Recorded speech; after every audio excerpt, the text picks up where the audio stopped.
Je viens d'enregistrer l'assurance pour le Guatemala. Ça veut donc dire que on va aller au Guatemala aujourd'hui.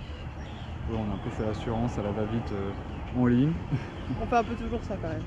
Ouais, j'avoue. Oui, il pleut en fait aujourd'hui. C'est quand même notre troisième jour, je ne sais plus, à San Ignacio. On n'était pas contre rester encore une journée, mais vu qu'il va faire gris toute la journée, on voit pas l'intérêt. Voilà, comme il pleut, on s'est dit, puisqu'il pleut, autant rouler. Donc on va aller voir ce que le Guatemala nous réserve et passer une super frontière sous la pluie. On s'attend à un passage de frontière qui va durer dans les 2 heures, plus ou moins, je pense, c'est ça? Ouais, il y a 5 étapes. 5 étapes. 5 étapes, je crois. 4, 5, ouais. On va essayer de vous les raconter, et de faire quelques images. Vous savez que filmer les passages de frontières, c'est toujours un peu risqué, c'est pas toujours autorisé. Donc, c'est même souvent interdit en fait. Et ouais. Du coup, souvent on prend pas le risque et puis après on oublie parce qu'on est pris dans la paperasse. Et c'est comme ça qu'on vous le raconte après. Donc voilà, donc après presque plus de 3 semaines au Belize, belle surprise. Ouais, une belle surprise le Belize. Allez, en route pour la frontière. En route! Nous sommes sur la route depuis 2 ans. Nous avons parcouru l'Europe et l'Asie avec nos 3 enfants. Maintenant, nous les emmenons à la découverte du continent américain. Nous, c'est les Waffles et ça, c'est nos aventures. J'avais repéré le parking, on se met déjà à la route parce qu'on va perdre la connexion dès qu'on aura passé la frontière.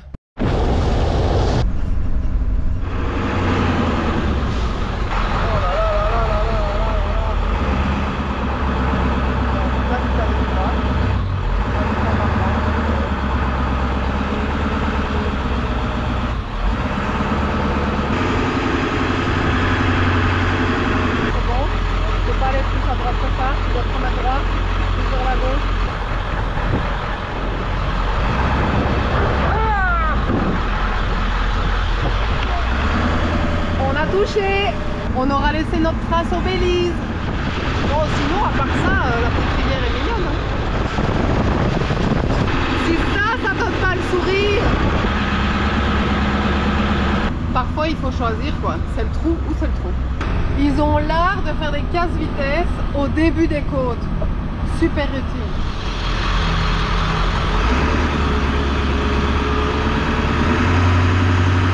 Bon, ça y est, on change nos derniers dollars bélésiens. Regardez, toute la monnaie. C'est gentil, monsieur. Thank you. On a fait les passeports de sortie. Thank you. Et là, on est parti pour rentrer au Guatemala. Ça y est, on a notre stamp pour rentrer au Guatemala. Alors quand même, je vous tiens à vous dire de vérifier quand même quand vous faites tamponner vos passeports. Surtout si vous êtes une famille. Parce que nous, il y avait le passeport d'Esteban qui n'avait pas son tampon. C'est la première fois que ça arrive. Malgré tout, voilà, il faut être quand même vigilant. Le sourire, à mon avis, c'est payant parce qu'on n'y a pas eu droit. Et ni des excuses non plus. Elle était d'ailleurs très antipathique. Par contre, à côté de ça, nous avons eu un très gentil monsieur pour le TIP. Donc le TIP, c'est l'introduction du véhicule dans le pays. Et donc le monsieur était super sympa.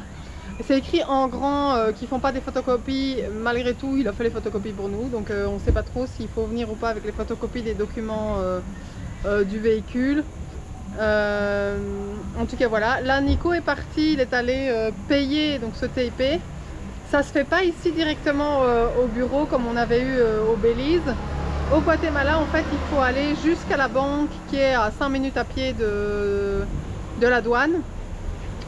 Et puis il va devoir revenir, je pense, montrer que c'est payé et alors il recevra, je suppose, son reçu. Mais ça il nous expliquera quand il revient parce que je sais pas trop vous dire.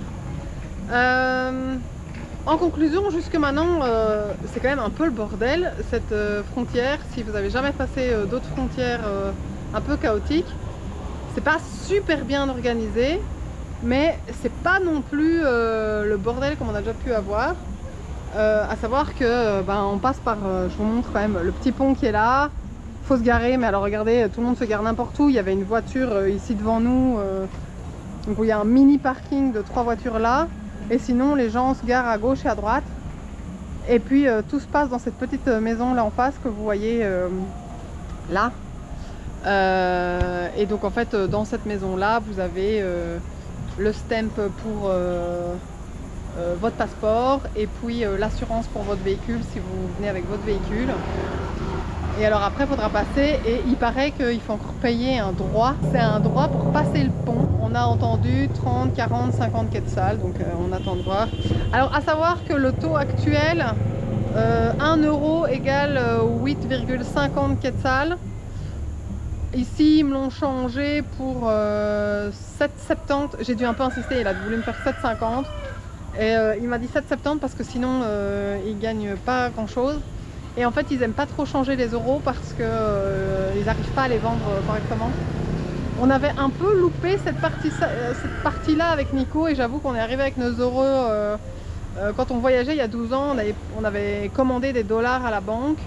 Ce qu'on n'a pas fait cette fois-ci, donc on est avec nos euros et c'est vrai que c'est pas super évident à changer. Au Belize, partout ils savaient changer que les dollars. Alors heureusement Nico a une visa et donc on peut faire des retraits. Ici pareil, hein, il y a moyen de payer avec l'ATM, que ce soit comment la sortie du Belize et puis ici la fumigation, là il y avait moyen de payer avec l'ATM. Je suppose que Nico aura aussi, enfin comme il va à la banque, il pourra payer comme ça, peut-être avec un virement. Mais donc voilà, autant en Asie les euros se changeaient super bien, autant ici en Amérique c'est un peu plus compliqué et ça aurait sans doute été plus facile d'avoir des euros. Voilà, on attend Nico. Ah oui, et alors je voulais quand même vous dire aussi qu'au niveau sécurité, c'est très cool en fait. Hein, parce que quand on est rentré au Belize, on devait passer à pied, Nico passait avec le véhicule.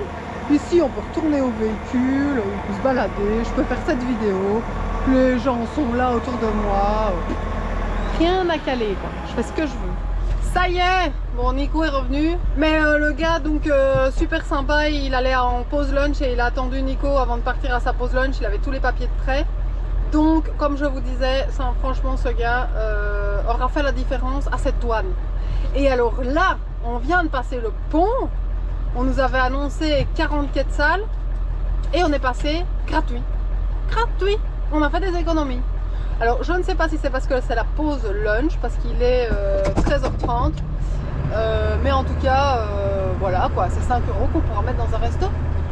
Premier stop directement après la frontière pour trouver une carte SIM. On a vu un magasin seulement, on a essayé d'aller en véhicule jusque là, parce qu'on a réussi mais pas moyen de se garer parce qu'il y a plein de camions. Et alors surtout, j'ai dû faire des demi-tours et des manœuvres.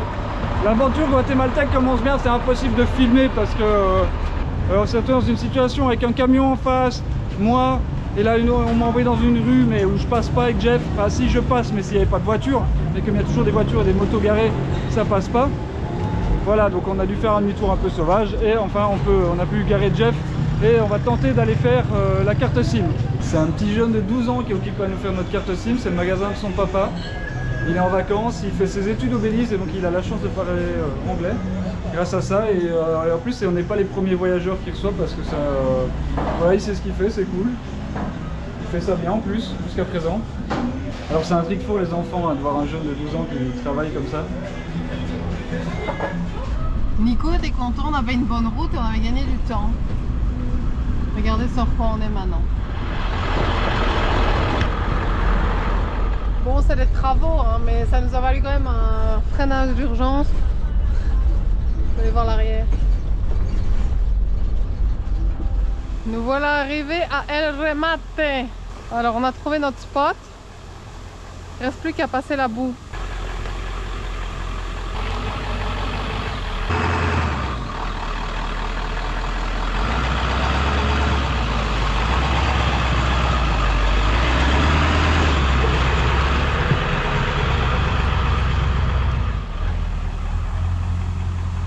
Bon ben Jeff est passé quoi. Vous avez vu les traces? Ça y est, posé à El Remate, premier spot au Guatemala avec une magnifique vue sur le lac Petén. C'est là. Maintenant, se poser, se reposer et peut-être aller chercher une gayo. Première pas au Guatemala, j'allais dire au Mexique. On retrouve plutôt les saveurs mexicaines mais légèrement différentes avec leurs petites variations. Les garçons sont aventurés dans des hamburgers, donc en gros, voilà. Moi, c'est des empanadas de poulet avec des petits piments par-dessus, c'est une tuerie. C'est vraiment bon. Et Olivia et Anaïs sont partis sur des tostadas de tortillas frites avec des petits légumes dessus. Bonjour tout le monde. Ce matin c'est baignade. Ça c'est trop cool quand on est sur un spot près d'un lac. C'est qu'on a l'occasion d'aller se baigner. Alors les enfants ils aiment bien aller se baigner l'après-midi, bien que là Santiago va venir avec moi. Et moi j'adore me baigner le matin. Hop.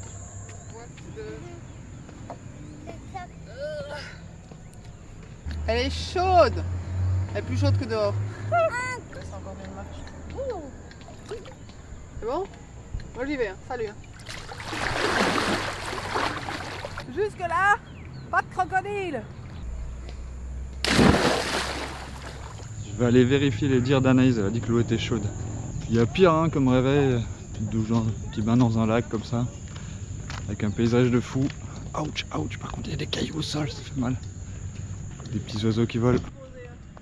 Ce qui est super, c'est que l'eau elle est vraiment transparente. Je me rappelle, on avait fait ce lac il y a 12 ans, mais on était venu au mois de janvier, février, je crois.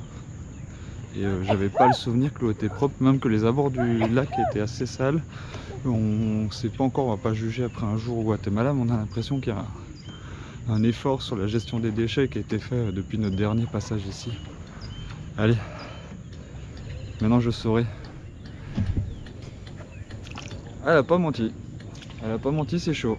Attention, 1, 2, 3.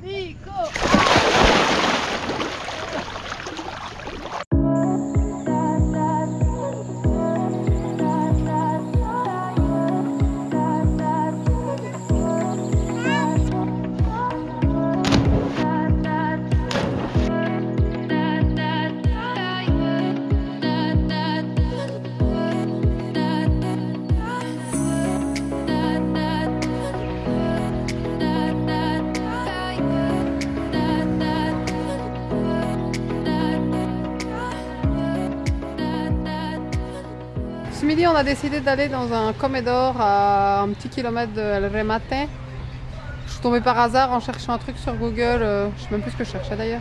On retrouve les comidas, donc les lunchs avec de la viande, du riz, une salade et une boisson pour pas grand chose. 35 quetzals divisé par 7, ça fait 5 € par personne, un peu moins de 5 € par personne.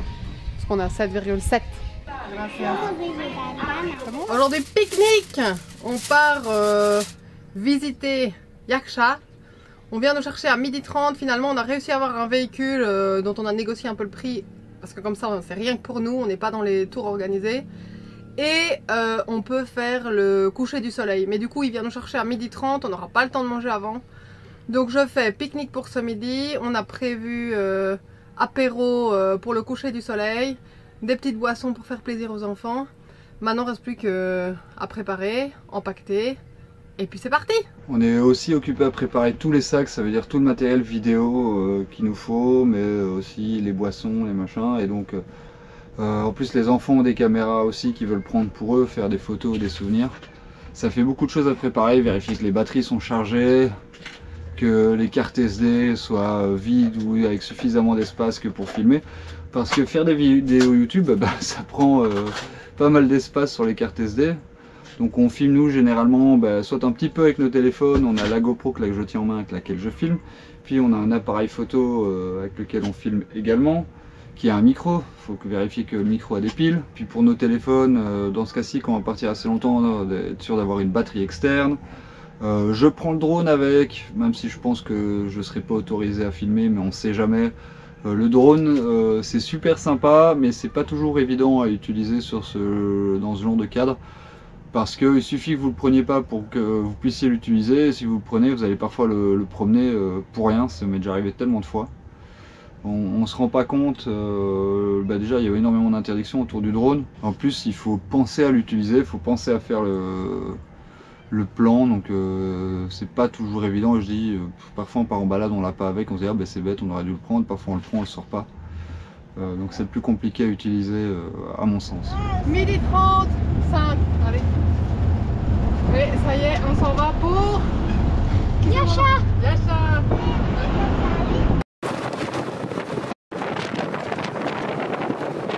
On a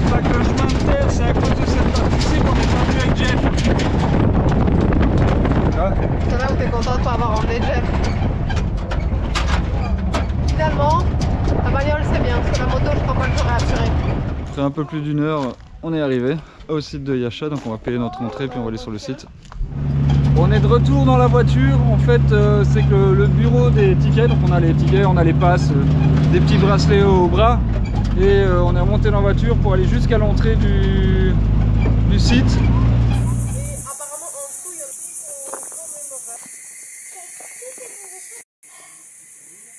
Donc tu as le jeu de balle et derrière tu as la pyramide des sacrifices. Les enfants, Shifumi, voir qui va sacrifier. C'est lui qui gagne. Moi je sacrifie papa, il y aura plus de viande à manger dessus. Ce site est extraordinaire, on est vraiment dans la jungle. Il y a un bruit en permanence, je sais pas si avec le micro j'arrive à capturer un peu l'ambiance dans laquelle on se trouve. C'est vraiment très très particulier. Il y a des bruits, il y a des singes autour de nous. Tout ça est très nature, très propre. Il y a vraiment une atmosphère ici qu'on n'a pas eu quasiment qu'on a eu dans aucun site maya au Mexique. Même dans les petits sites un peu reculés, il n'y avait pas cette ambiance de jungle en fait. Nous voilà à l'Acropolis Sud, là où vivait la famille royale et les gens de leur entourage, les gens importants.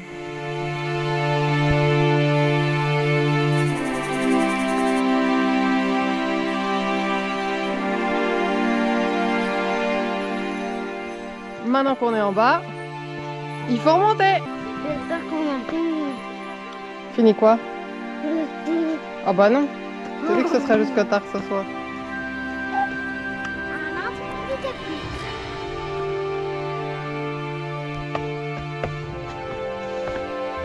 On s'était pas dit qu'on allait faire des marches aujourd'hui. J'avais oublié moi.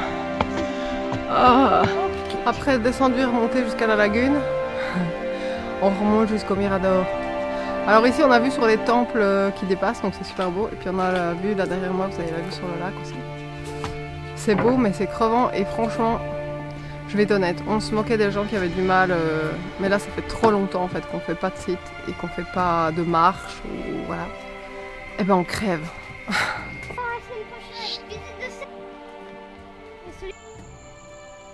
Faut quand même qu'on vous raconte que là depuis un petit quart d'heure on traîne un enfant qui n'a pas du tout envie de nous suivre.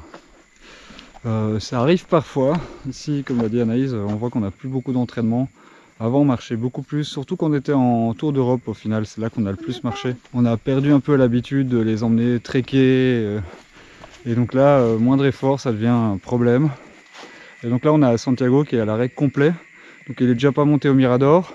Là, il refuse de venir voir. La fin de la visite, c'est une très grosse montée en haut d'une pyramide où on se posera pour se reposer. Donc, c'est pas non plus, c'est un effort à faire et puis après on profite.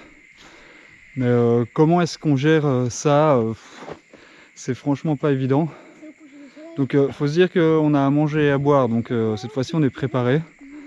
D'habitude, on n'est pas toujours bien préparé. Donc, c'est de notre faute et on s'excuse souvent aux enfants en leur disant écoutez, les gars.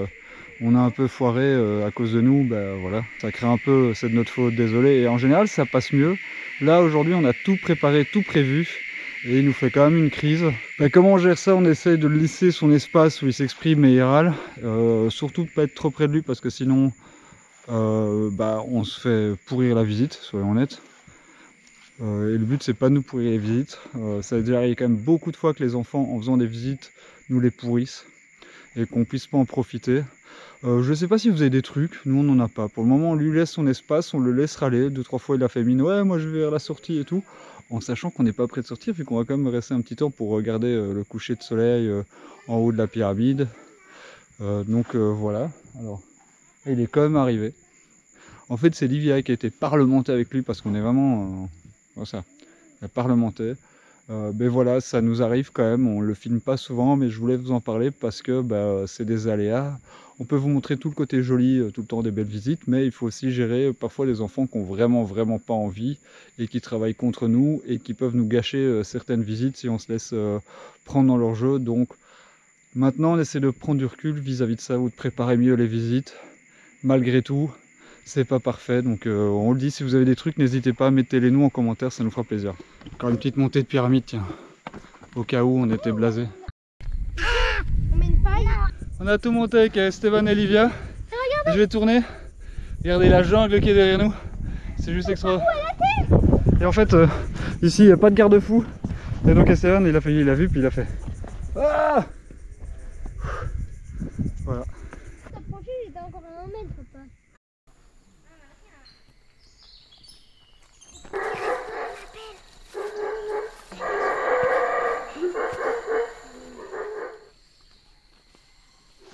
On entend les singes araignées et les singes hurleurs et on essaye de les voir mais on n'y arrive pas.